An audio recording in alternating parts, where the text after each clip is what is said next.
چھوٹی ہو جاتی ہے۔ اگر سوشل میڈیا کو دیکھا جائے، ٹچ موبائل پر ساری رات بیٹھا ہوا انگلی کو چلاتا رہے، ساری رات بیت جائے گی۔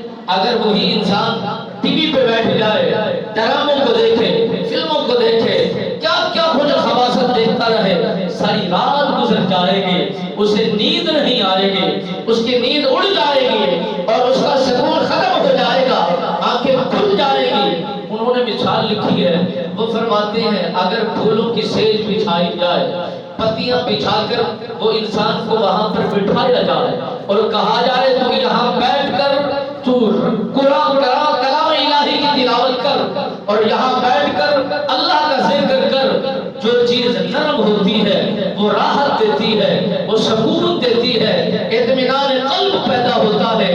جب پتیوں پر بندہ لیٹ جائے، ایک تو خوشبو آئے گی، دوسرا نرم جگہ ہوگی۔